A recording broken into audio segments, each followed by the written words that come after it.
Hey everyone, and welcome to this explainer. Today, we're diving into the evolution of computers. We're going to trace this relentless, awe-inspiring 200-year journey from clunky mechanical gears all the way to the microchips that basically run our world today.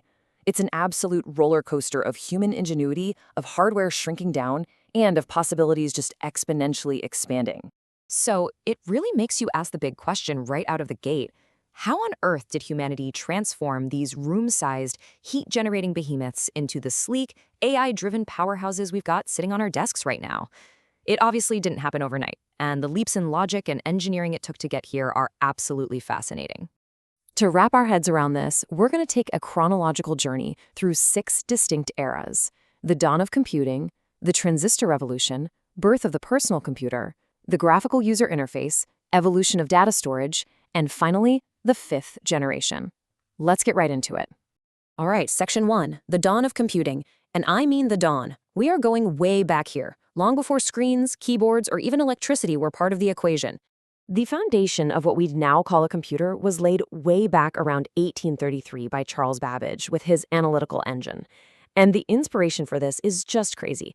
Babbage looked at the punch cards they used for mechanical weaving looms, literally the machines making fabric, and realized, wait, I can use these to weave data and input formulas into my machine.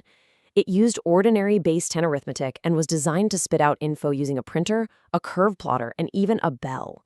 It was this massive mechanical vision of the future. Let's fast forward a bit to the first generation of computers, which spans roughly 1940 to 1956. This is the era of machines like the UNIVAC and ENIAC. They ran on machine language and relied on these huge, power-hungry vacuum tubes for their circuitry. But man, they were a nightmare to maintain. They were gigantic, taking up entire rooms, cost a total fortune to run, and generated so much heat that the components were constantly melting down and malfunctioning. Which brings us to Section 2, the Transistor Revolution. This was the absolute game changer that solved that massive heat and size problem once and for all.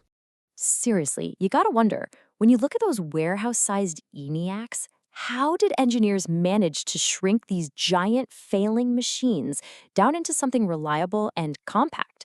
How did we get computing onto a desk? Well, the answer is the transistor. And the timeline of this innovation was just blindingly fast. It kicked off in 1947 with the point contact transistor at Bell Labs. Literally a year later, in 48, Shockley drops the grown junction transistor.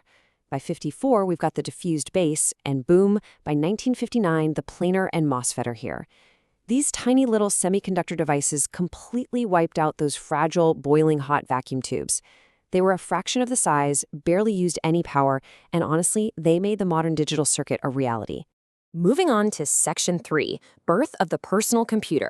Because once we had smaller, reliable parts, this totally radical idea started bubbling up in the 1970s. A computer that belonged to just a single person.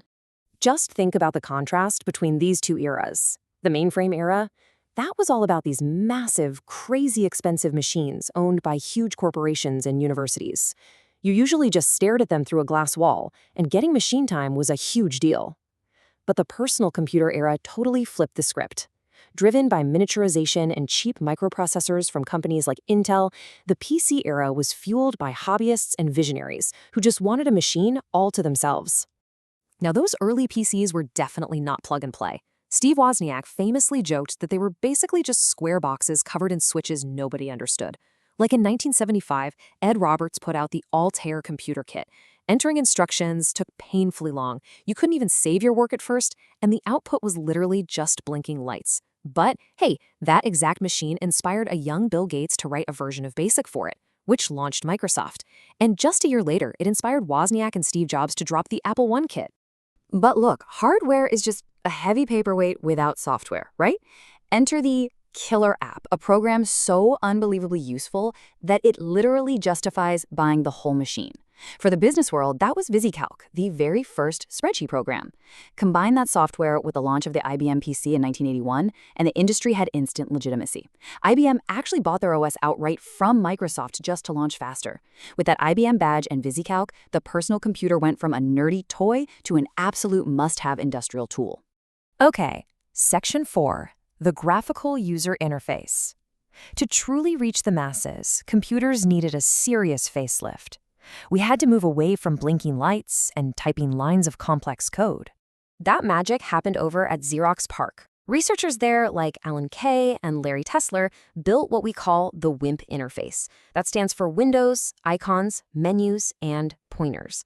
They introduced it in the Smalltalk environment, which let people navigate visually. I mean, they gave us the very first fixed drop-down menus and pop-ups demonstrated back in 1975. By swapping scary text commands for intuitive graphics, they literally laid the groundwork for how you and I interact with screens today. Next up, Section 5. Evolution of data storage. Let's take a quick look at how the physical ways we save our work evolved right alongside the hardware. It is highly satisfying to map this out. We kicked things off with those rigid, easily ruined 1800s punch cards. Then we leveled up to magnetic tape in the 50s for way more storage. After that, floppy disks finally made files portable for regular users. Then came the massive multimedia capacity of CD-ROMs, the crazy convenience of USB drives. And today, we're all relying on the infinite flexibility and safety of cloud storage. Wild ride, right? And that brings us to Section 6, the 5th generation. We've hit the modern day, and now we're looking toward the horizon. Blasting into the present, the physical design is just light years away from those room-sized first-generation behemoths. Today's 5th-generation computers are sleek, highly engineered, and sit quietly on our desks. Yet they pack a punch of computing power that those early engineers couldn't have even imagined in their wildest dreams. But honestly, it's what's inside that truly defines the 5th generation. Today, it's all about artificial intelligence. Thanks to parallel processing and superconductors, AI isn't sci-fi anymore. It's our daily reality. The end goal here? Devices that actually respond to natural language. And more importantly, machines that can learn and self-organize. They aren't just calculating anymore. They are actively adapting, which leaves us right on the edge of tomorrow. When you stop and think about the fact that we started with wooden weaving looms and punch cards, and now we're literally having conversations with machines that learn, you kind of have to ask yourself, as these systems get better at self-organizing, what completely unbelievable, impossible capabilities will the 6th generation bring to our desks? Think about that the next time you boot up your laptop. Thanks for hanging out with me for this explainer, and keep on learning.